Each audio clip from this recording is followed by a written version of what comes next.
December 2nd, 2025, in the vast, sun-scorched expanse of the South China Sea. A solitary Filipino fishing vessel, the Maria Clara, found itself not in a battle against the elements, but against a steel leviathan.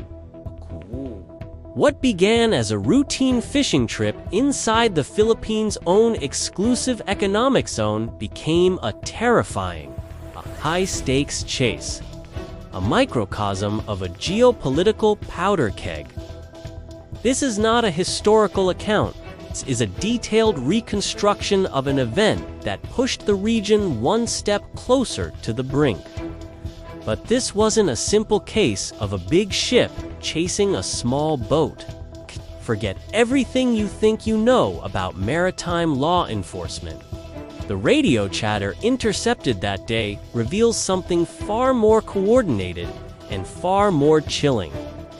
The lead Chinese Coast Guard cutter wasn't just chasing, it was hurting.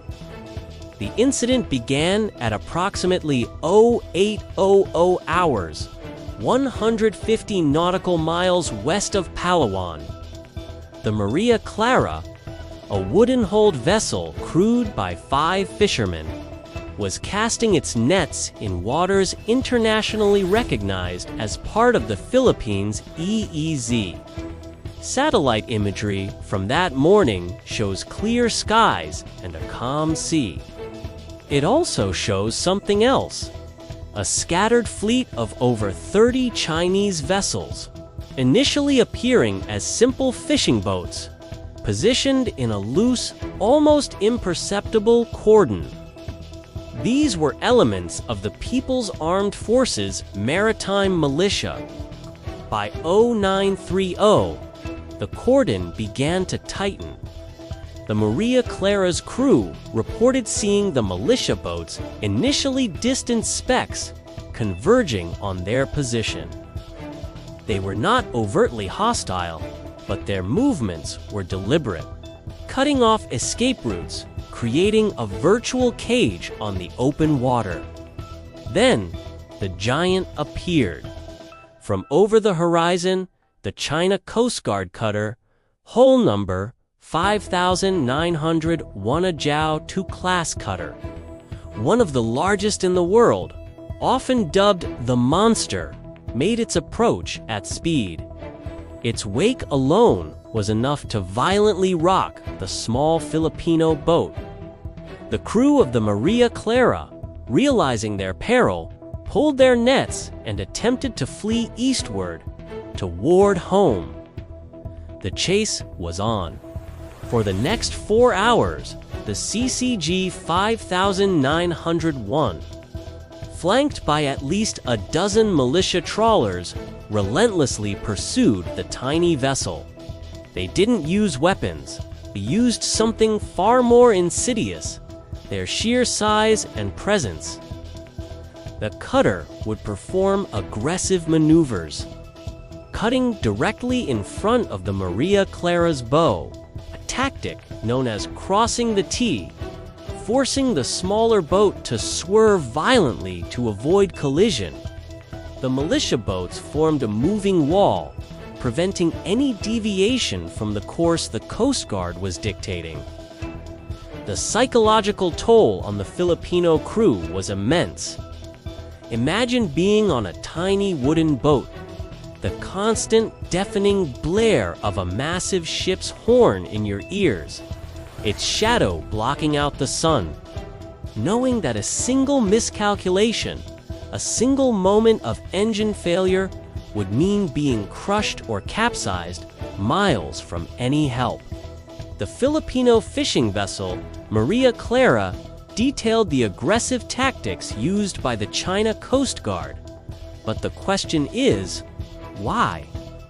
Why expend this level of resource on a single, insignificant fishing boat? The answer lies not in what the boat was doing, but where it was. The location of the chase was no accident. It was directly over the Scarborough Shoal. an area the Philippines has long monitored for signs of Chinese reclamation or base-building activity. The Maria Clara, by its very presence, was an act of asserting sovereignty. The Chinese response was a brutal, overwhelming counter-assertion. At 1300 hours, the incident escalated. A recording from the Maria Clara's radio captures the moment. The CCG 5901 came alongside, matching the small boat's speed. It then deployed its powerful water cannons, not aimed to sink, but to intimidate. A high-pressure stream of seawater slammed into the Maria Clara's wheelhouse, shattering windows and drenching the crew and their equipment.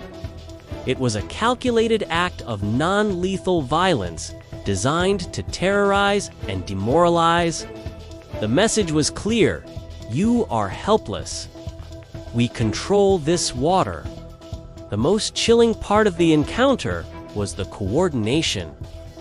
Analysis of EYE's automatic identification system data, when cross-referenced with satellite tracking, shows the militia boats weren't just a random swarm. They moved in specific, designated patterns, almost like a wolf pack.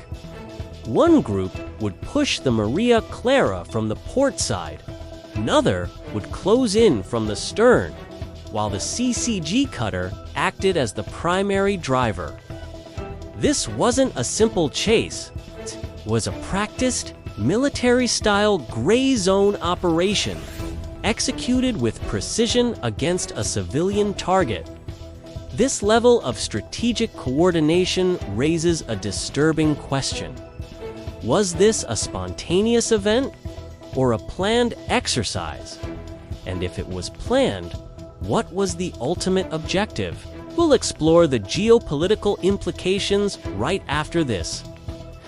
The chase finally ended at 1430 hours. Not because the Chinese vessels gave up, but because they had achieved their objective. They had pushed the Maria Clara over 50 nautical miles eastward, effectively escorting it out of the contested area.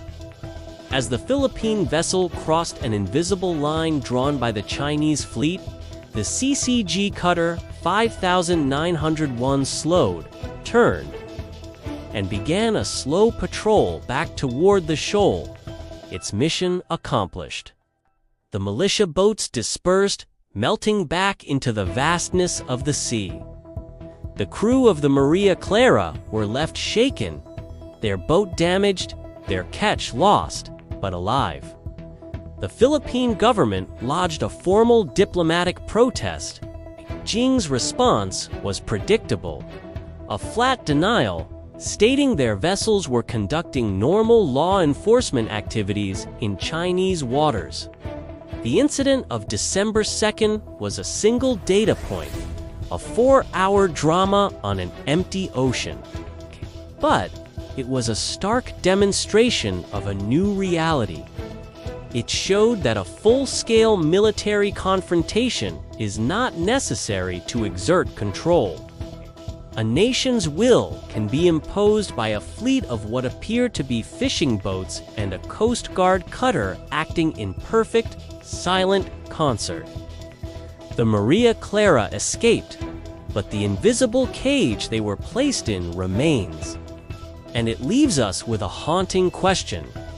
How many other cages are being built right now, just over the horizon?